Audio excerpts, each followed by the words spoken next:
It's almost President's Day, and this year I've got a winning strategy for saving big. I'm skipping the phony sales and instead scoring everyday low prices on my favorite pieces from Bob's Discount Furniture. When I shop Bob's, I get more of what I love. More style, more storage, more comfort, more choices, even more years on that precious mattress warranty. All for a fraction of the cost of what you pay at other stores. So this President's Day weekend, stop in or shop online and see how much more you can save when you dare to compare at Bob's.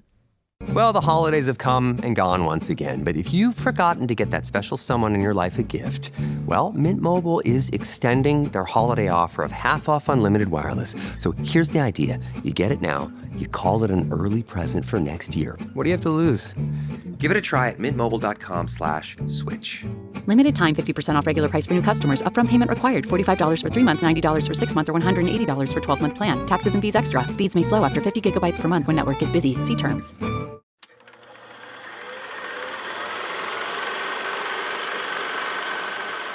Okay, ladies and gentlemen, welcome back to the Dana Buckler Show. My name is Dana, and I am joined in studio by my co-host, Mr. Bill Searcy. Bill, how are you today? I'm great. Good to be back. It's been a minute.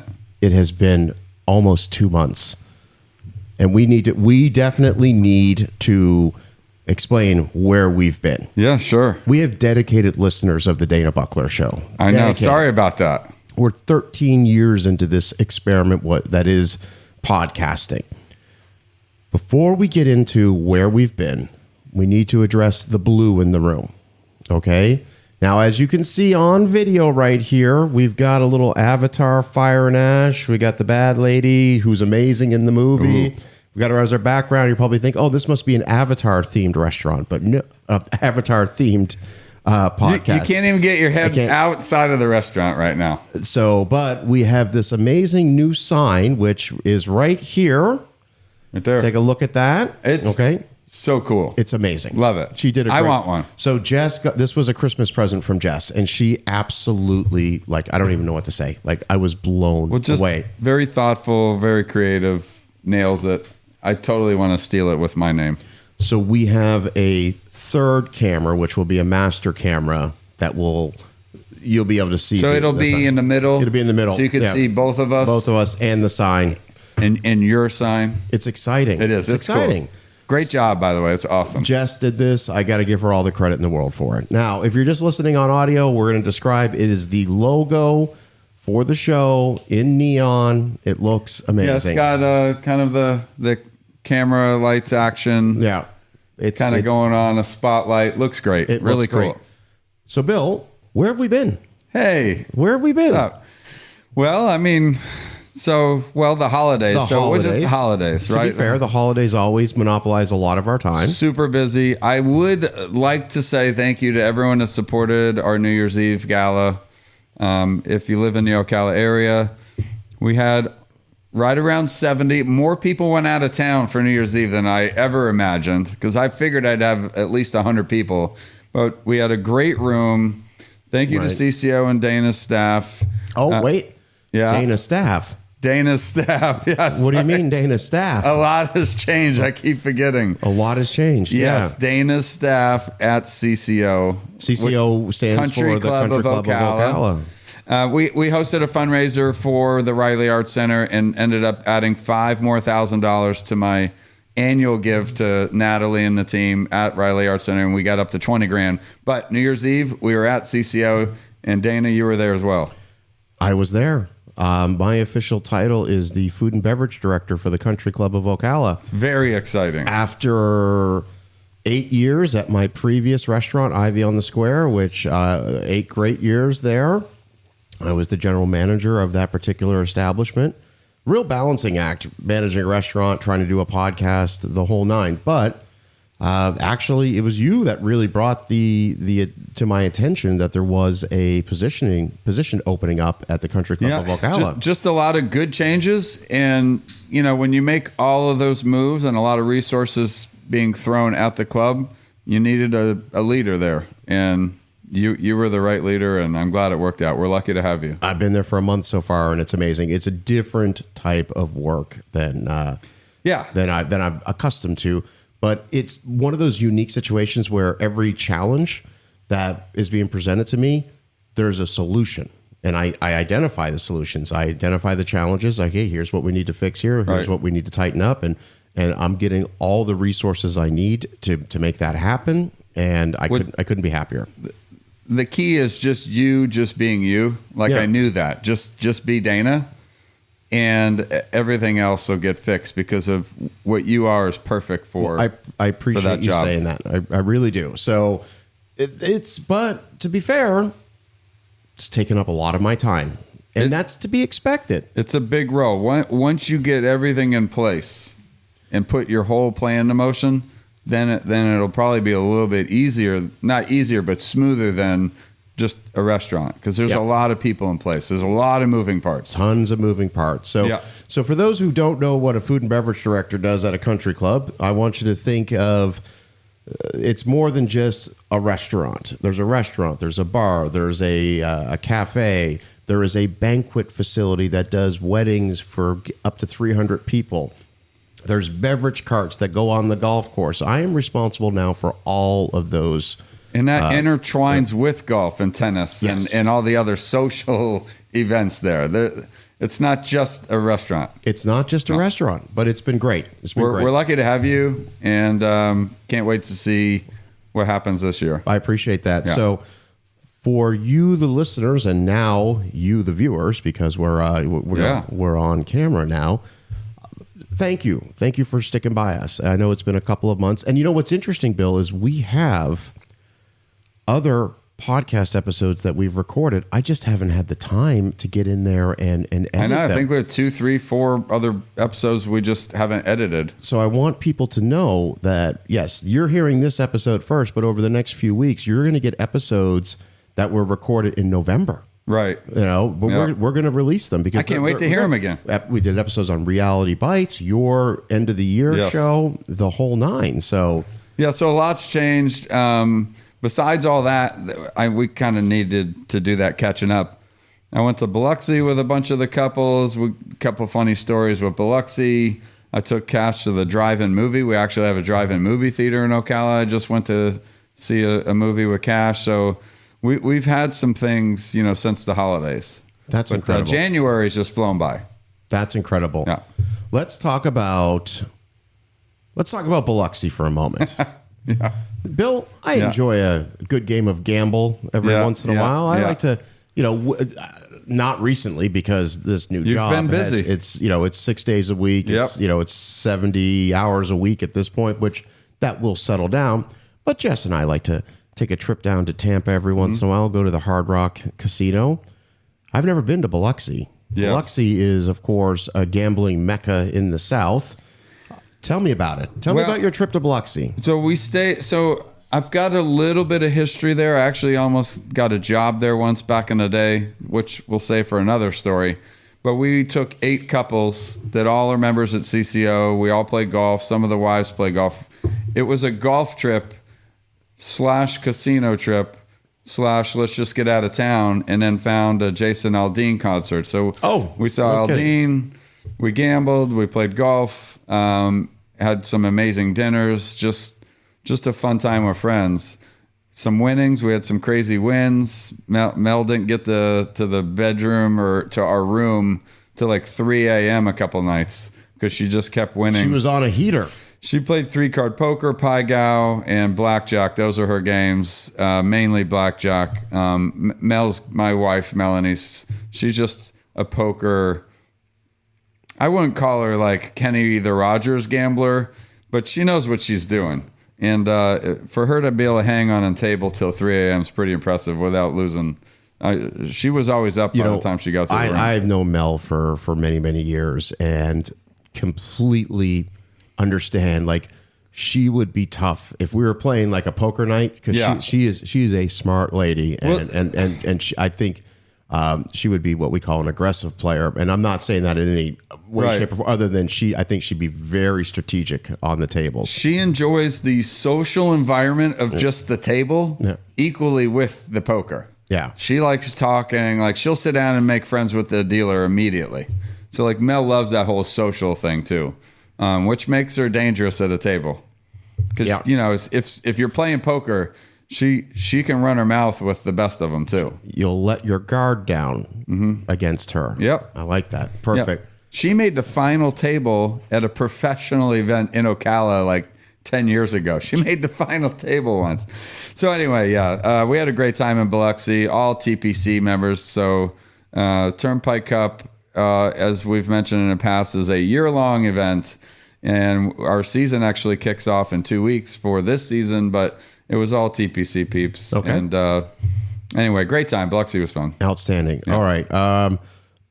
What have you been doing? Well, besides working at the country club, keeping up with football. And I think I don't want to date this episode, but we're recording the day after the AFC and NFC championship games.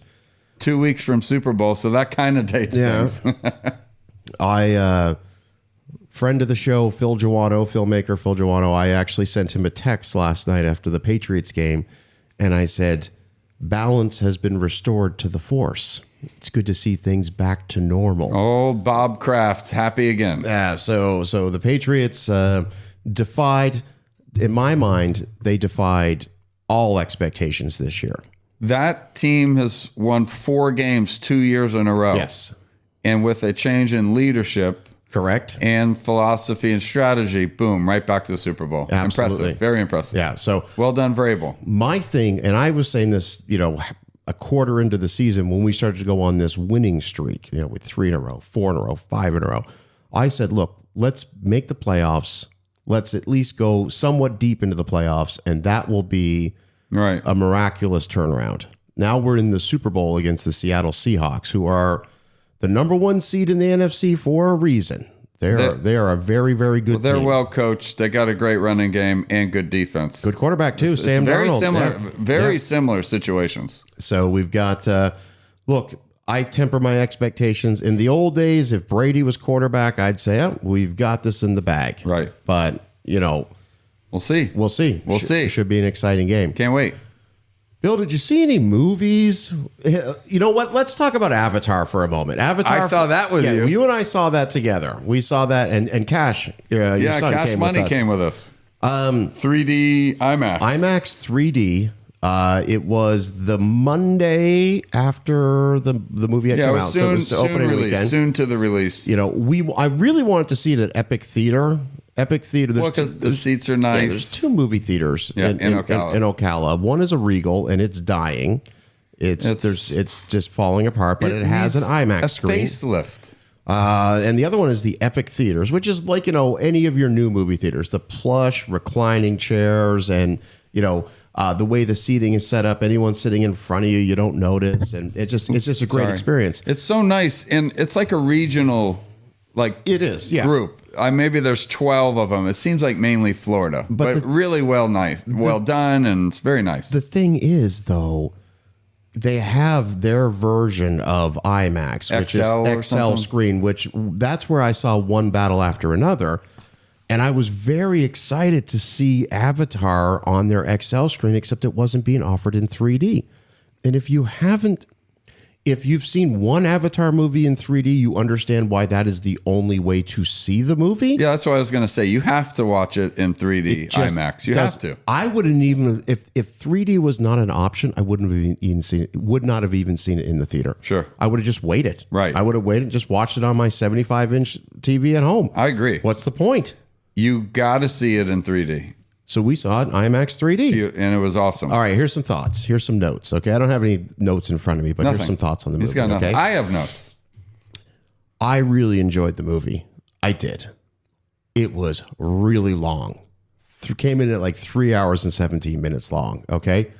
And it's very abundantly clear, and we'll keep it spoiler free, but if you have not yet seen Avatar Fire and Ash, it is the sequel to the second movie. It is clear that they filmed both movies at the same time, which they did. They did. Because they keep revisiting, key plot points of the second film.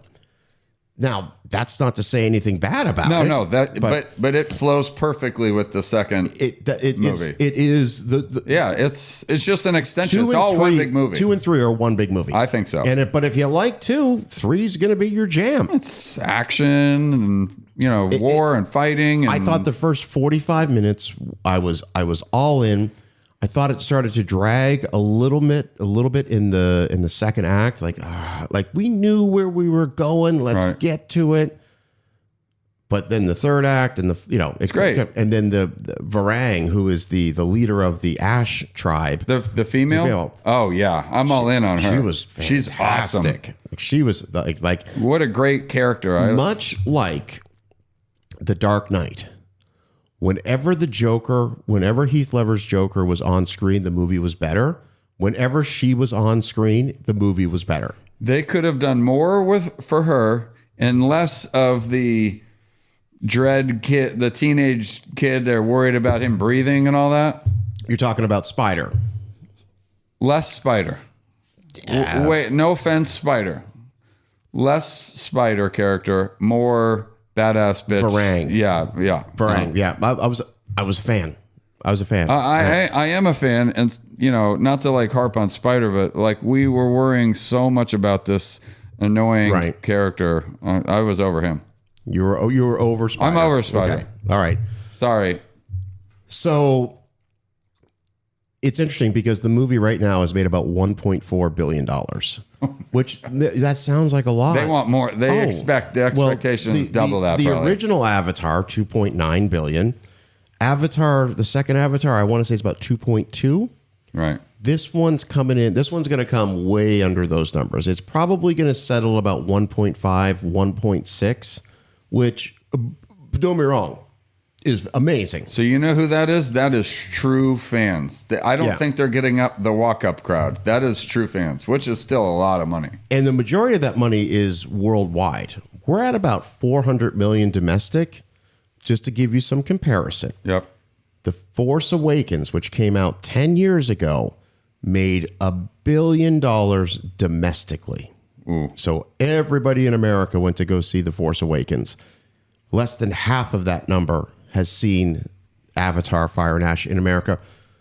And I'll tell you, one of the other reasons why the numbers have dropped a little bit, it's 3 hours and 20 minutes long. Yeah.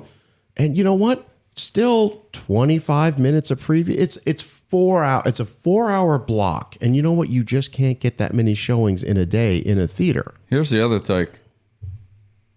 I would guess that sometimes some of these numbers are so big because people watch it twice. Oh, in of a course. theater. I bet very little's watching it twice. And I have a funny story I just remembered. I got to tell you this. Way of Water 3 times in the theater. Yeah, exactly. Yeah, because I wanted to experience that. Again. Right, exactly. Yeah. I bet less people are watching it a second time this time around. Yeah. So me and Cash went to see some other random movie the other day, and we went to Regal, and I'm blanking on what movie we saw. Another kids movie. There's, me and Cash usually see all the kids movies. So we're in there, and this chick comes in to the lobby. She's dressed up. Now this is way after Avatar. Like this was like last week. Don't tell me she's all like a Na'vi. Tail. Come on. Come on, stop. She had a blue like ice knife in her belt in the back, leather strap, like paint, like lines painted on her face. You didn't get a picture. You should have got a picture of that. I know. I knew it. She had already gone, and I was gonna make Cash just go take a picture with her because she probably would have loved that. Sure. I'm just gonna say I choked. All right, I just choked. I should have just shoved Cash over there for a photo. It was ridiculous. What is she doing? Like fully dressed in the middle. By the way, they have a term for that. Cosplay. She was cosplaying by herself. Like I remember. I can see him full theater. She's by herself in the early 5 p.m. hour. I can remember. I remember. Sorry. I can remember a time in 2002 when you and I went to go see Top Gun Maverick. and you dressed up as Maverick. Yes. If I remember correctly. Yes, with the I fighter, did. with the fighter jacket. The jacket, the jeans. I the even dog bought tags. rattlesnake boots. Yes, absolutely. And got in a fight with a guy in Hooters. got accused of stolen valor at Hooters. What jacket is that, son? You're not. Those aren't real patches. Yeah, I go, yeah. yeah, actually, they're not. Yeah, This is a fake outfit. No, this is when I saw this chick. Me and Cash had gone to a movie like a month ago, and I had all these tokens to play the video games, and they only work in those games. So on Monday of MLK Day, Martin Luther King, me and Cash were just goofing around during the day. This is at 2 p.m. Right. I'm trying to just waste time before flag football practice. So I went to the theater, snuck back in the lobby so we could use all these tokens. This chick at 2 p.m., no one else is watching Avatar, all by herself. That probably took her 2 hours to get dressed up in this thing. I think that's awesome. Good for her. I think that's awesome. All by herself. I remember like when the Harry Potter movies would come out. Yeah. I remember that was still a time when I would go to the movies quite a bit, and People dressed up like cosplaying all the time. But that was that. like the weekend it came out. I get that. And they're Right. with a group of people. And there's a lot you know? of people dressed up. Yeah. Not 2 p.m. all by yourself in the middle of the day. I think it's great. Good for her. I but mean, hey, you know whatever. what?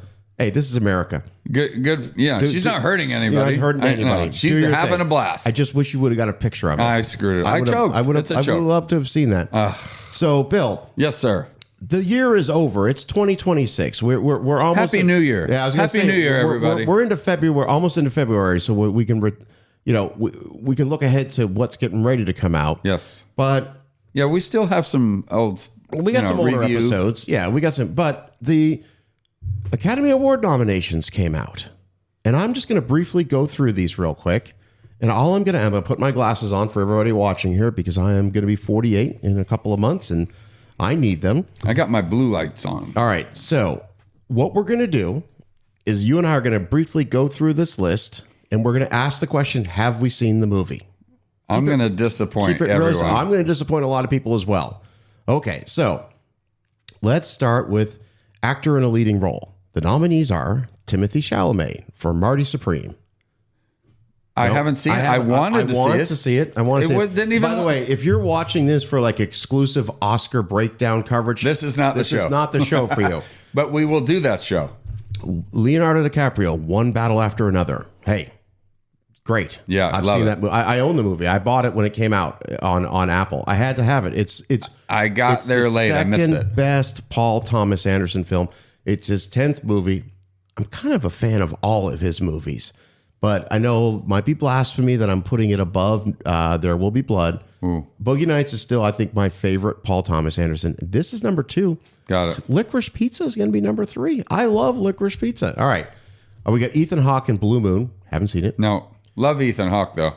Michael B. Jordan for Sinners. Now, you haven't seen Sinners. You've told me to watch it, and I just keep swinging and missing. I thought it was like a scary vampire movie. I'm going to tell you this right now. Now, I saw Sinners months before One Battle After Another came out. And Jess and I watched Sinners. You loved it, all right? It was amazing. Yeah. And I said to her, oh, this is nominated for Best Picture, and I don't know if anything is going to come out that's going to top this. We probably just watched this year's Best Picture winner. Right. Like, it's that good of a movie. Yeah, you said it right out of the gate. Like You said that right out of the gate. It really is. And Michael B. Jordan, this is not a spoiler. You find out in the first 5 minutes, he plays 2 characters in the movie. He plays twin brothers very effectively, too. I will watch that one. All right, I'm going to... And then we've got Wagner Morin from The Secret Agent. I haven't seen that. Actor in a supporting role, Benicio del Toro in One Battle After Another. Let's see, Delroy Lindo in Sinners. Sean Penn, One Battle After Another. There's Stellan Jeez. Skarsgård. Yeah. So what happens? So here's an interesting thing that happens when you have 2 actors nominated for the same movie in the same category. Historically speaking, they cancel each other out. You know what? Some people are going to vote Doesn't for work. Benicio. Some people are going to vote for Sean Penn. And then everyone else is going to vote for Delroy Lindo. So my prediction is he is going to win the award. So when I watch cooking shows and they have to make a dish, and then when the chef thinks he gets too smart or she gets too smart for their own britches, they do a duel So they'll cook two different things on one plate, and guess what happens? They cancel each other out. All right. Sucks. Don't do it. Actress in a leading role, we have Jessie Buckley in Hamnet. Rose Byrne, If I Had Legs, I'd Kick You. Kate, have we ever talked about sometimes the names of some of these movies? If I Had Legs, I'd Kick You. I'm not making fun of any of these names. I know that. But my left foot. Yeah, exactly. My left foot. Kate Hudson in Song Blue. Now, I heard that is awesome and fun. I've heard it's a lot of fun. All right. We've got a... Tom Harkman loves that movie. Yeah, Emma Stone in Begonia. Did you watch Begonia? It's on the app. Strange movie. Oh. Actress in a supporting role, we have Ella Fanning. I'm not going to attempt to... I'm really bad at pronouncing names. I'll own it. I can't pronounce some of these names. So we have Sentimental Value, Weapons, Sinners, Tiana Taylor in One Battle After Another. She just hosted Saturday Night Live this past weekend. I recommend people go on YouTube and watch some of the clips. Are they funny? Some of them were really funny. The thing about SNL now, it's getting too political. Wow. It's always, listen, they've been doing politics on SNL. I know they make fun of it, but they get political. I don't mind making fun of everybody. They've been doing politics on SNL since the inception. Let's see. I'm going to skip animated feature, cast. Oh, new category for the Academy Awards. Here's a new category. Ooh, what is it? Casting. Casting. Because there is a casting director. There is somebody who says, hey, this is who should be in this movie. Right. And, so... Isn't that kind of the director that picks Hamnet, Marty Supreme, One Battle After Another, The Secret Agent, and Sinners. Cinematography, Frankenstein. Did you watch Frankenstein yet? It's on Netflix. I been nominated like 10 times. The worst at this whole list. I don't think I haven't seen one thing that you've said so far. All right. How am I even on this podcast? Frankenstein, Marty Supreme, One Battle After Another, Sinners, Train Dreams. No? Still zero. Right. I'm 0 for 0. All right. Directing. You ready? The nominees are Hamnet, Marty Supreme, One Battle After Another, Sentimental Value, and Sinners. Moving on. I'm batting 0. All right. Here's an interesting one. Let's just go to Best Picture. Let's go to Best Picture. I bet it's all those. There's 10 nominees for Best Picture. What? 10. That's a lot. I know. So here's Didn't it used to be like 6? Here's the story behind it. It was 5. Like 6, 7? No, 6, 7? Oh. In 2008, The Dark Knight came out. Okay? And everybody was outraged that it did not get nominated for Best Picture because it really was a great movie. People are outraged. So what does the Academy do? They changed it to 10 nominees for Best Picture, just so we can put some movies that everybody's seen on the list. That's called honorable mention. It shouldn't be on the list. Because the idea being that if it's all movies you haven't heard of, why are you going to watch? So let's throw some blockbusters on there. Let's look at the nominees for Best Picture. Oh, maybe it'll be a movie I've seen. Let's look at the nominees for Best Picture. See, this list you tell is for me. Okay. All right, here we go. Best Picture. Are you ready? No. Oh, yeah. Here's the 10 nominees. The first one is Begonia. No. The next one is F1. Saw it. Yes. Right, there we go. F1. All right. Frankenstein. No. Hamnet. No. Marty Supreme. I didn't see it. I wanted to. Okay. One Battle After Another. I want to see that too. Okay. The Secret Agent. Didn't see that. Sentimental Value. No. Sinners. I'm trying to think of other words for no. Train Dreams. It's negative. Negative. All right. So that's our nominees for Best Picture. All right. That's not 10. Here's what you need to know. That's not 10, is it? Was not? it? That wasn't 10. 1, 2, 3, 4, 5. Maybe it was. 6, 7, 8, 9, 10. Yeah, that's the fastest 10. That's the Common Core math you were taught in school, right? So, uno, dos, tres. Okay. So, yes. Here's all you need to know. Sinners nominated for 16 Academy Awards. And you loved it right out of the gate. That's a record. You that's get a credit. record, okay? Sinners check. One Battle After Another nominated 13 times. And you like that too. These are good movies. Loved it. Here's what my prediction is. Here's my prediction, everyone. This is my prediction, okay? Ryan Coogler wins Best Director for Sinners. Okay, I'm writing this down. Paul Thomas Anderson wins for Best Picture for One Battle After Another. He is a producer on that movie, so he would technically get an Academy Award for that. Now, having said that, I've seen both movies multiple times now. Michael B. Jordan should win for best actor. Okay. Absolutely should. When it comes to best supporting actor, Benicio and Sean Penn are both great in the movie. Sean Penn is playing the most bizarre character. Shocker. It's tough, but Delroy Lindo, I think, probably will win. Didn't Sean Penn go to one of the award shows and just smoke ciggies the whole time? It was the Golden Globes, and he got a lot of shit about it. He lit up a cigarette at the table.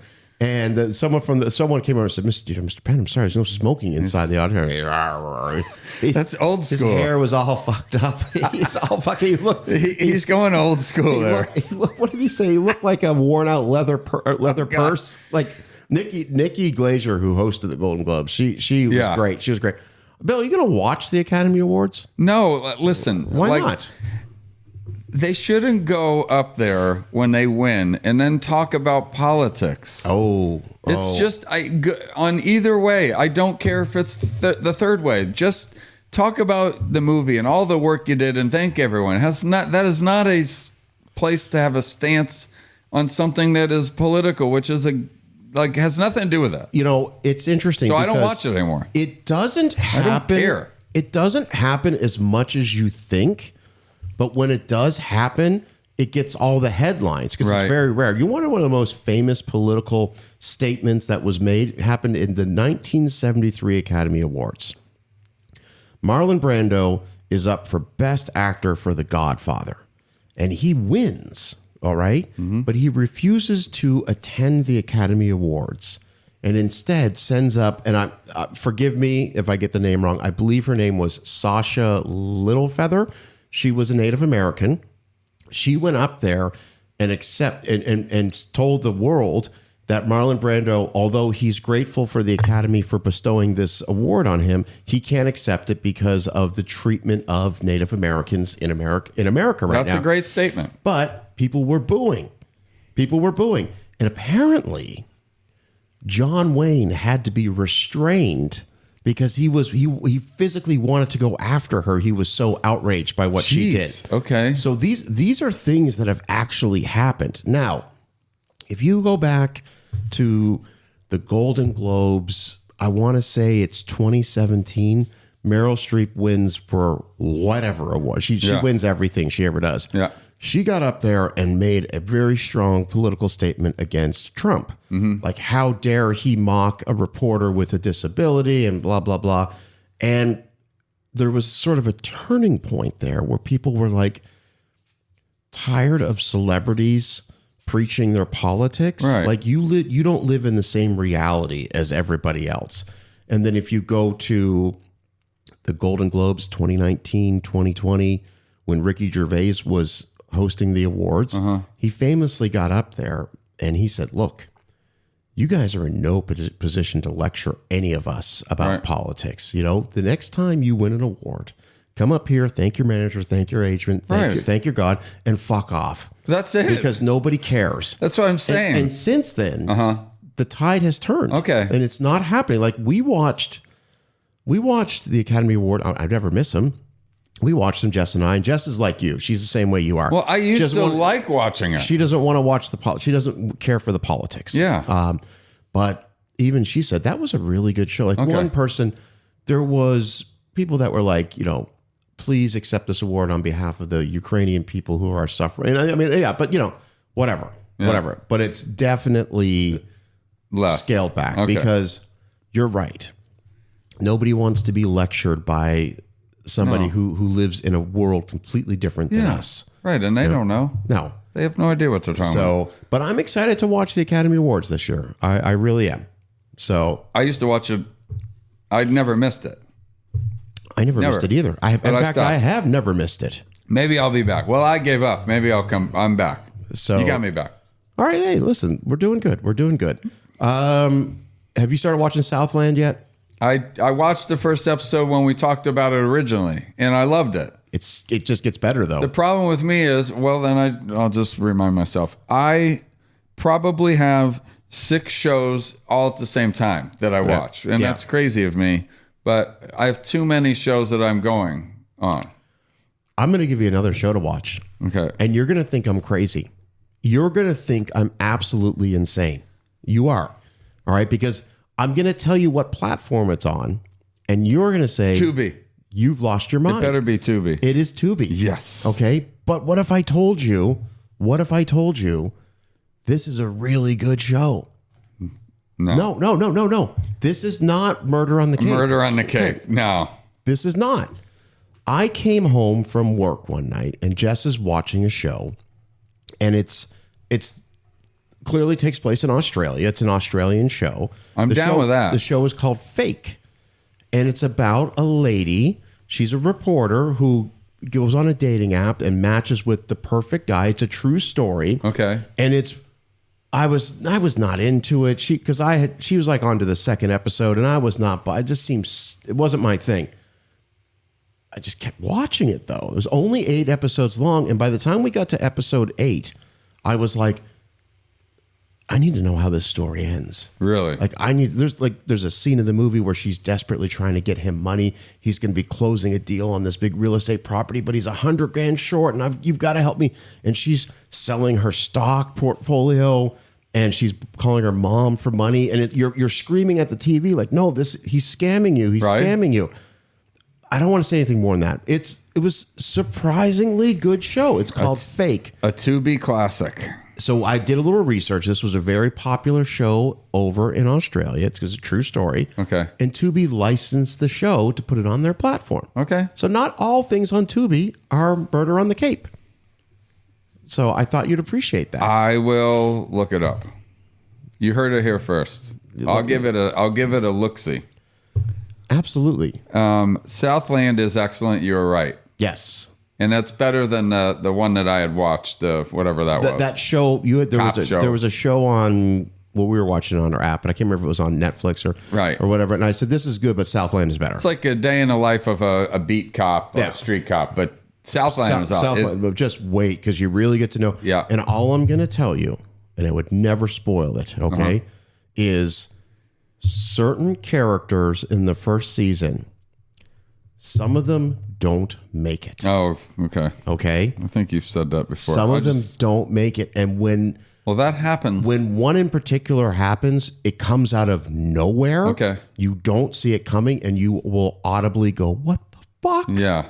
Because it happened to Jess. She was like, oh my God, did that just happen? I said, yep. That just happened. They gone. Okay. So, what else? You watching anything? Right. What do you got? So I'll throw out just 3 movies, but I actually have a ton of TV series that I want to highlight. Okay. But the 3 movies that I wanted to bring up for various reasons. Hunting Season. So these are all 2025. Hunting Season is Mel Gibson. Oh, okay? Whoa. We watched some of that. In fact, that's like a gritty revenge, slow pace. I watched movie in the mountains. We put that on. Yeah, we put that on. Okay. All right. It's like survival. He gets pissed off and revenge. We watched that. I watched the whole thing. Did you finish it? No. Oh, that's all right. I'll tell you what. Better than the movie. Very predictable. Better than the movie where. What's the Mark Wahlberg movie where he takes over the plane? Oh, that was terrible. But that was directed by Mel Gibson. Yes. Yeah. So he's actually in it. Yeah, he's a tough guy. He's going against some neo-Nazi survival. Oh, cartel. No, he's going against some cartel guys. Yeah, cartel guys. Right. Yeah, cartels. He beats everyone up. Yeah. All right. Yeah. A Knives. So there's another Knives Out mystery. All right, I'm going to stop you there just for a second because I remember Knives Out came out 2018, 2019. Shit, there's 4, 5, 6 of them. No? Well, that was the third one that came out. Well, that sounds better. 6, 7. And the thing about the Knives Out was, I remember watching the movie, and this was not a Netflix thing. This was a theatrically released movie. I think it's on Netflix. It was directed by Rian Johnson, and this was the first movie he had made after Star Wars Episode 8, The Last Jedi. And so I remember I watched the movie. I didn't love it. Yeah. And then Netflix comes in and gives him like $100 million or 200, whatever, to make 2 more of these movies. And there's been a lot of tension because, Netflix doesn't want to put movies in the theater. That's not their model, but he wants theatrical release. So, well, this one has Daniel Craig. Well, he's the connective tissue between all 3 movies. He's the Benoit Blanc. Yeah, he's hilarious. the detective. He's funny. He's the what is Sherlock Holmes guy? Exactly. He's but this one, the murder's at a Catholic church, so that it's all this religious intertwining stuff. Right. But if you like those movies, this is a must watch because it is funny and the twists and turns at the end. But and then I just watched The Rip, which is brand new. okay. Okay. All right. Hold on a second. Partial true story. Hold on a second. I saw the first 45 minutes of The Rip. First 45. Yeah. First 45. You got to finish this one. Hey man, let me tell you something. This is a must finish. Let me tell you something, all right? Something here, like most movies only get an honest 10 minutes from me. Yeah, I know. Okay, so I made it 45 in. No. You got to stay to the whole end. I wasn't interested. That the whole point of the movie is the end. The thing is this, the day I watched it was the day that Damon and Affleck went on Joe Rogan to promote the movie. Yeah. Now, I'm not a big Joe Rogan guy. Used to watch him 10, 11 years ago. He's not my guy anymore. Yeah. But depending on who is on the show, I'll make it a point to listen. Like when Quentin Tarantino was on, I was like, oh, I'll listen to that. But so when Damon and Affleck are on there, I'm like, all right. Yep. And they were talking about, the deal they structured with Netflix to make this movie. Now, they knew it wasn't going to be theatrical, but the way they structured it was, depending on how many views this movie got, there would be different bonuses paid out based on milestones. Good for them. But Netflix mandated to them that you have to have something in the first 5 minutes, an action sequence in the first 5 minutes, which would be, spoiler alert, the cop getting shot. Yeah. Okay. And you have to explain the plot of the movie at least 4 separate times in the movie because our viewers are on their phone, they're distracted, they're not paying attention. Way. And so maybe that tainted my thought process or my expectations going into the movie. Yeah. It didn't feel like a real movie to me. Mm-hmm. It just felt like something that they slapped together and put on Netflix. Maybe. And I lost interest because I knew they were going to explain the plot 4 or 5 times. Yeah. And it was, you know what? Here's the thing. If people like the movie, awesome. Twists and turns, they twisted. I'm going to ask you off camera, Yeah. How it ends. Oh, yeah. Okay. I'll ask you off, okay. because I'm curious. Yeah. Okay. So the rest are TV series that I probably should put in order of, So one thing I did want to mention, because I have 1, 2, 3, 4, 5. We don't have time for all these series. 2 of these have the lead actors from the old X-Files movies that I absolutely loved. The X-Files. I would race home to see the new episode because you couldn't pause it or anything. X-Files was a big show back in the day. I used to leave Daytona Beach and race all the way to Tampa so I wouldn't miss the X-Files. Nice. So Gillian Anderson was the female FBI agent. And Dana Scully. Duchovny, huh? She was Dana Scully. Yeah. And David Duchovny was obviously her partner. What was his name in the show again? Fuck, I don't remember. Sorry. Getting old. Yeah. So he's in a show on Prime, Amazon Prime, called Malice. That was like a 6 or 7 series. So that's like a miniseries. Right. And wealthy family, revenge, Manny. They're like revenge. Very well done. Great. And then she's in a Netflix show called The Abandons, which is a Western during like the Silver Rush with 2 female matriarch type lead roles where she's really, really nasty lead role. But The Abandons already got canceled.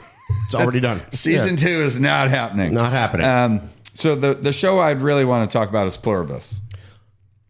That if I'm going to mention one, it's let's go. Okay, let's go. And I'm gonna tee you up. All right, okay. I'm gonna tee something up here. Okay, so Pluribus is the new show from.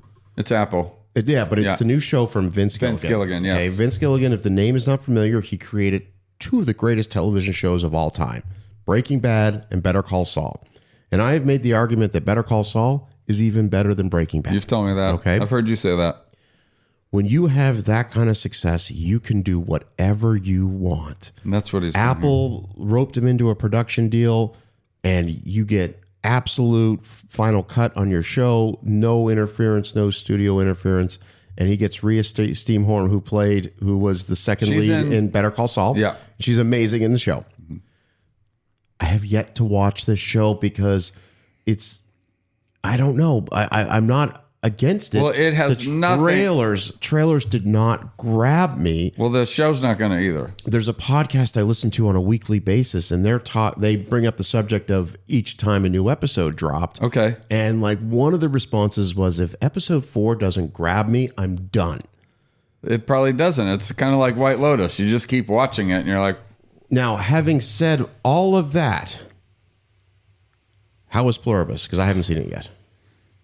same thing. Like, I guess the brilliance of it is what is it trying to tell you? You're watching the show where it's, you know, if you the end of the world. Okay, now hold on.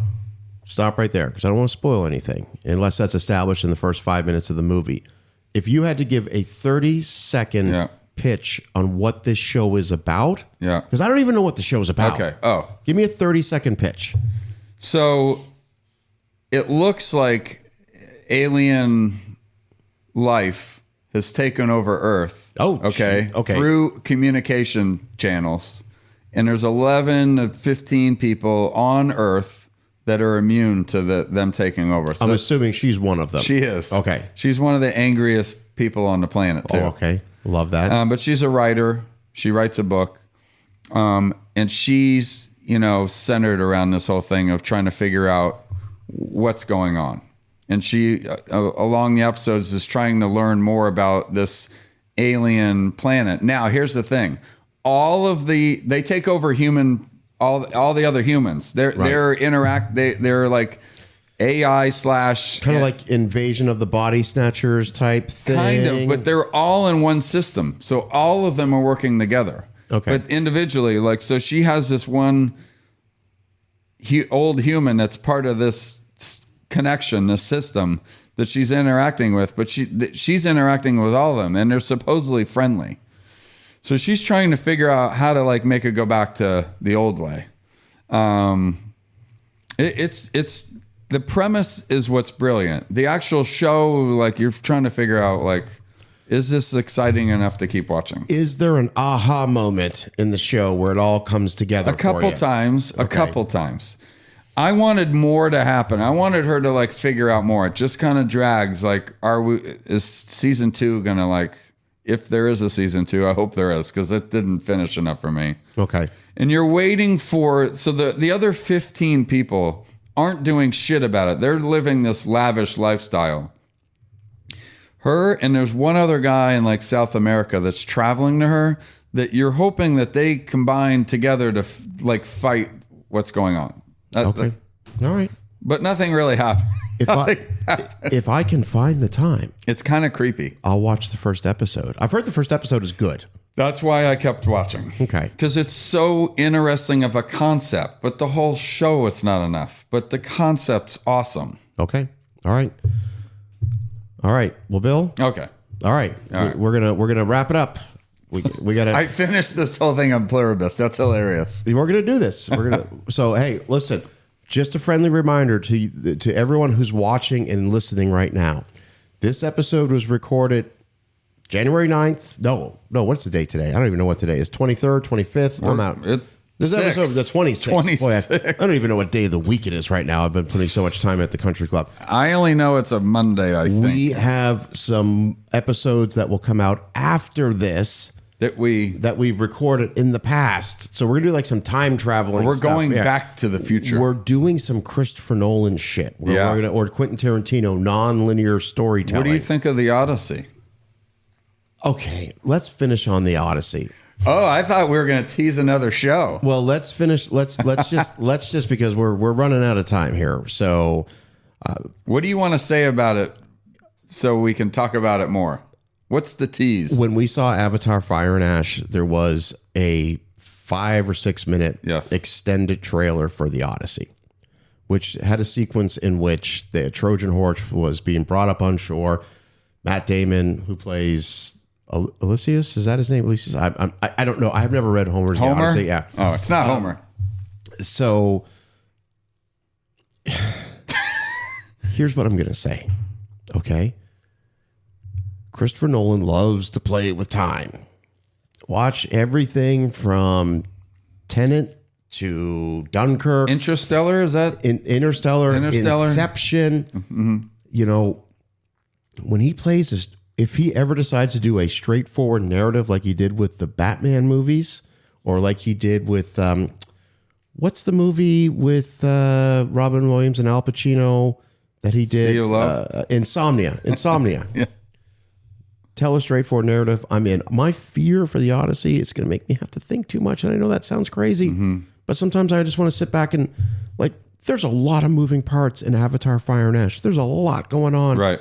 But I still understood what was going on. Sure, I get it. Yeah, I don't want to be confused when I watch it. So I'm sure it's going to be a breathtaking movie. He likes to do everything practical as much as possible. Didn't he film the whole thing in 4K? He filmed it with IMAX cameras. IMAX cameras. Absolutely. The whole thing's IMAX. Look, here's the thing.